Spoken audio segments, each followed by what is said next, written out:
और आइए अब हम आपको दिखाते हैं कि युद्ध का ऐलान अमेरिका और ईरान दोनों तरफ से हो चुका है। लेकिन सवाल यह है कि ये युद्ध शुरू कैसे होगा, और युद्ध शुरू हुआ तो इस युद्ध की जद में कौन कौन आएगा।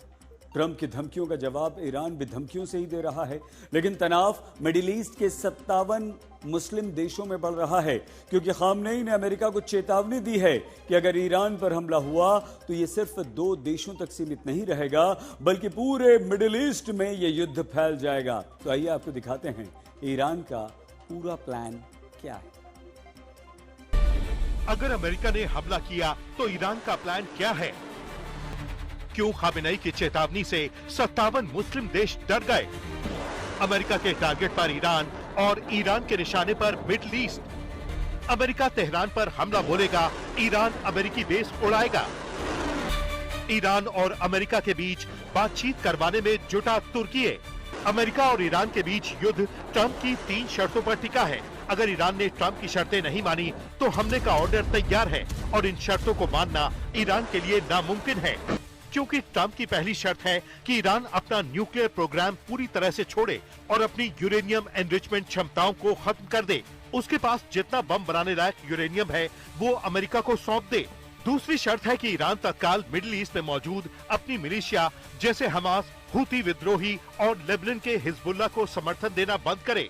और तीसरी शर्त है ईरान अपनी लंबी दूरी की बैलिस्टिक मिसाइल वाले प्रोग्राम को बंद करे। और इन्हीं 3 शर्तों पर ईरान और अमेरिका तुर्की के इस्तांबुल में 6 फरवरी को राउंड टेबल मीटिंग के लिए तैयार हो गए हैं। अब एक तरफ ये 3 शर्तें हैं, दूसरी तरफ अमेरिका ने ईरान को चारों तरफ से घेर रखा है। अमेरिका का डिस्ट्रॉयर युद्धपोत मिडिल ईस्ट में मौजूद है। अमेरिका ने जॉर्डन में 12 हमलावर फाइटर जेट, लाल सागर में गाइडेड मिसाइल डिस्ट्रॉयर, फारस की खाड़ी में 3 लड़ाकू युद्धपोत, ओमान की खाड़ी में 2 डिस्ट्रॉयर युद्धपोत और अरब सागर में USS Abraham Lincoln aircraft carrier, जिसके साथ 3 डिस्ट्रॉयर अलग से हैं, उन्हें तैनात करके रखा है। अब ईरान के पास जवाब देने के लिए सबसे घातक हथियार उसकी बैलिस्टिक मिसाइलें ही हैं। फिर वो कैसे उनके प्रोग्राम को रोक सकता है? ईरान के पास करीब 3000 से ज्यादा एडवांस बैलिस्टिक और क्रूज मिसाइलें हैं, जो शॉर्ट रेंज से लेकर लॉन्ग रेंज तक मार कर सकती हैं। साथ ही ईरान अपनी ड्रोन शक्ति को लेकर भी कॉन्फिडेंस में है।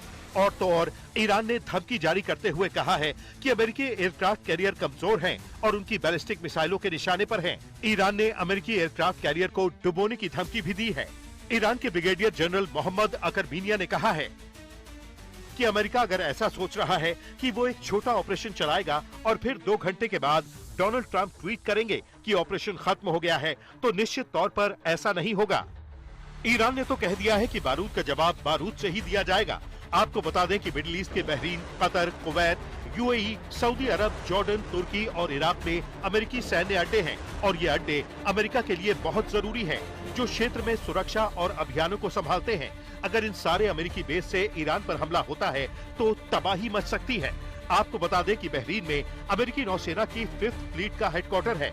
ये फ्लीट खाड़ी, लाल सागर, अरब सागर और हिंद महासागर के कुछ हिस्सों की जिम्मेदारी संभालती है। ये अड्डा अमेरिका के लिए समुद्री सुरक्षा में बहुत महत्वपूर्ण है। जिस तरह से अमेरिका ने हथियारों की तैनाती की है, अंदाजा यही है कि बहरीन बेस से ही ईरान पर अमेरिका सबसे बड़ा अटैक करेगा। लेकिन इसका दूसरा पहलू ये भी है कि अगर अमेरिका ने हमला किया तो ईरान के टारगेट पर भी मिडिल ईस्ट में अमेरिकी सैन्य अड्डे होंगे, और ईरान के इसी प्लान ने मिडिल ईस्ट के देशों में डर पैदा कर रखा है।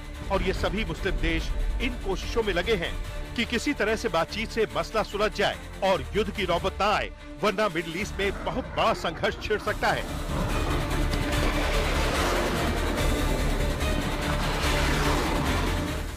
अरब और मुस्लिम देशों ने ट्रंप को किसी हमले के खिलाफ आगाह किया है, क्योंकि उन्हें डर है कि मिडिल ईस्ट में जंग तेज हो सकती है और ईरान खाड़ी देशों में तेल और गैस सुविधाओं को निशाना बना सकता है।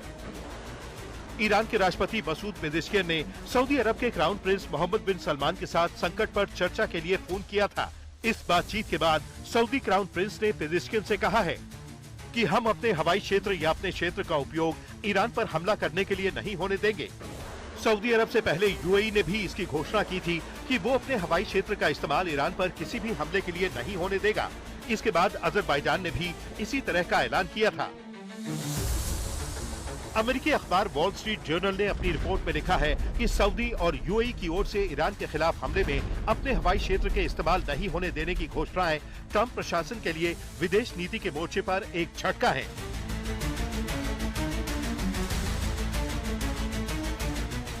वॉल स्ट्रीट जर्नल ने लिखा है, सऊदी अरब को इस बात की चिंता है कि वो ईरान के साथ किसी संघर्ष में घसीट लिया जा सकता है, जिसने 2019 में राष्ट्रपति ट्रंप के पहले कार्यकाल के दौरान सऊदी तेल प्रतिष्ठानों पर हमला किया था।